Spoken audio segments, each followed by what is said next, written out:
The sneaker industry is going through a major transformation in 2024. The Air Jordan ones that used to work back then are no longer selling out. There is still a lot to be excited about in the footwear category in 2024. I'm going over some non-sneaker options as well, but these are the trends that are going to rise to the top. First up, let's talk about Asics. To me, they are one of the biggest and best brands to shop from in 2024. They are basically like the underdog of the sneaker industry right now. And if there's one thing that people love, it is the underdog. They almost remind me of New Balance in 2019 if you think about it. Back then, the Raptors were going through their championship run with Kawhi Leonard, who just received his first signature sneaker. They had those fun guy t-shirts, and just the brand itself was just on a roll. But first, let's take a step back. How did Asics even come into the mix? Well, it was apparently a very conscious effort according to their senior director of merchandising. They wanted to create product that resonated with a younger audience who was into the Y2K trend. This then led to their Jown collaboration with the Gel Kayano 14, which in my opinion was one of the first times that we saw those early 2000s runners in a more lifestyle colorways. From there, the internet started doing their thing and they went viral on TikTok and Instagram, for example, with people rating them as a very underrated shoe to pick up. They went full steam ahead with the collaborations with the 1130, which we saw with Hall Studios, as well as the 2160 that we saw with Dime, which is easily one of my favorite sneakers to release recently. There's also the Onitsuka Tiger line with the GSM and the Mexico 66. And I also got to give a big shout out to Kiko Kastananov,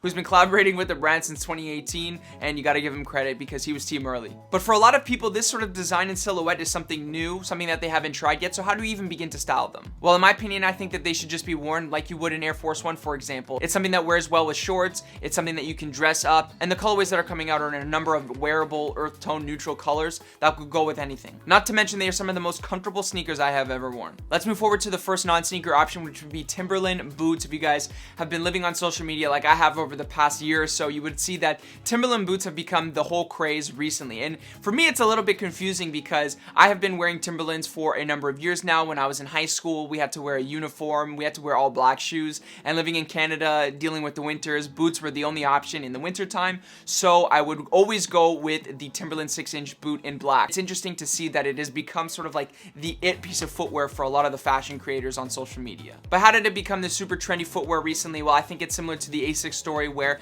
the brand made a very conscious effort. It is the 50th anniversary of the Timberland boots, so their marketing budgets grew, and so did the awareness on social media. You started seeing people post about it, and now the shoe is a full-fledged high fashion shoe. There are literally articles in Vogue written about the Timberland boot, about how they're all over the runway, and I gotta admit, the LV rendition of the Timberland boot is honestly stunning. I know I will never get my hands on them, but if I ever did, I would absolutely love them. This next trend is easily one of the newest and something that I've been really observing recently, and it's this notion of colorful sneakers. What I mean by that is in the past few months, there have been a number of high-profile releases that featured many different colors. I think one of the first examples that we saw of it was the Action Bronson New Balance 990 V6 in the Baklava colorway. This is easily one of my favorite shoes. It's still a shoe that I'm after. But the more you look at it, it gets even nicer and nicer. There's also the Salehi Bembury 1906R that just released in the Lava colorway, which is super fire, and those are fetching for almost $1,000. There's also Lorenzo G, who's a collaborator that's worked with Solomon and now Nike with the Airmax 95, and both pairs of these are phenomenal. But either way, there's the Saucony J-Tips collaboration, so there's just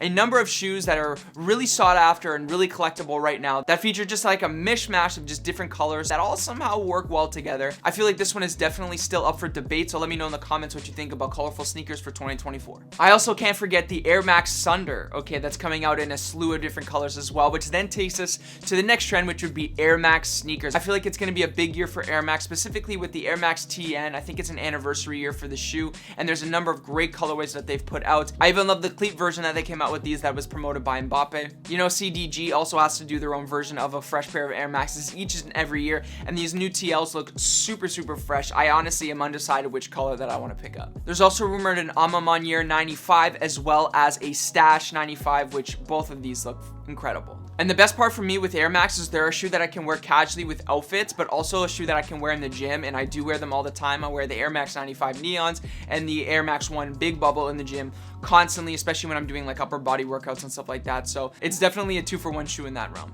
We're gonna see a lot from Nike basketball this year with a lot of their more traditional retros, specifically, you know, the Kobe line as well as the KD4s, which have a number of cool retros that are coming out, including the Weathermans. Now, I don't think that you're gonna be seeing people rocking fits with these or getting them off. They're not gonna be these Pinterest mood board type outfits, but I promise you, these are going to sell out 100% because they're gonna be picked up by hoopers and people who love the shoes when they first came out. In my opinion, this was like the prime Nike basketball era, and with the NBA growing as a sport each and every day and seeing the players allowed to wear whatever they want on court, a lot of people are going to be influenced by their favorite hoopers and are going to want to pick these up as well. And man, those Italian camo Kobe 6s, whew. Another big trend that we're going to see for 2024 is the hype of Travis Scott sneakers dying down a bit. I'm not saying that they're not going to sell out or anything, but I definitely think that resale prices are going to drop for these. There will always be a market, I think, for Travis Scott sneakers just based off of the past releases, but this new colorway that they have coming out, this yellow canary, it's hideous. It's awful.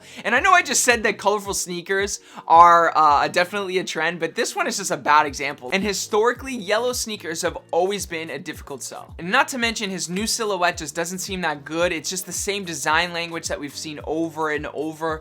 You know, just a few years ago, he was hitting us with different Travis Scott models. There was a Trunner, there was the Airmax, there was a this and a that. So I think that he should really try branching out a little bit more. And my hot take for the year is that the Drake Nocta line is going to be catching a lot more steam, and I think that it's definitely taking more risks, and for that reason I think I appreciate the Nocta line more in 2024 than I do the Travis Scott line. So 2023 was definitely the year of Adidas and the Adidas Samba. In fact, it won the sneaker of the year at the Footwear Awards, and 2024 is going to be another year where they're going to be pumping out a lot of the same iterations on a lot of the collaborations that work, including the Wales Bonner Adidas Samba. There's already a number of releases that are planned for the year, and I like them. I like the unique ones. I like the ones that are different, sort of like the cheetah print ones. I wear those all the time, and I'm more interested in those ones. But the impact and the influence of these sneakers can't go unnoticed because Nike is responding to this with their own version of a Nike shoe with Bodhi, which I think is a little bit of a miss. I'm just not particularly interested in this shoe at all. But just know that Adidas is going to keep hitting us with those very simple silhouettes, the suedes, the neutral tones, the earth tones, with the side Adidas stripes, whether it's the Spezial that I'm sure you'll hear a lot of this year, whether it's the Adidas Gazelle. Just know that Adidas is still headed in this direction, and I'm a little bit worried because I do feel like right now everybody loves them and they're super hot and they're easy to wear, but I do feel like sooner than later people are going to get very tired of these, which is why I'm a little bit more interested in like the Fear of God direction, just because I have the basketball shoes that came out in the black and the sesame colorway, and I absolutely love them. They're super clean and I love wearing them with like sweats and a more comfier silhouette. So if you guys are interested in learning about the hottest fashion trends, check this video out here. In just a few weeks, it's already at 100,000 views, so there's definitely something that I think you guys will love there. So why don't we check that video out, and I'll meet you guys there.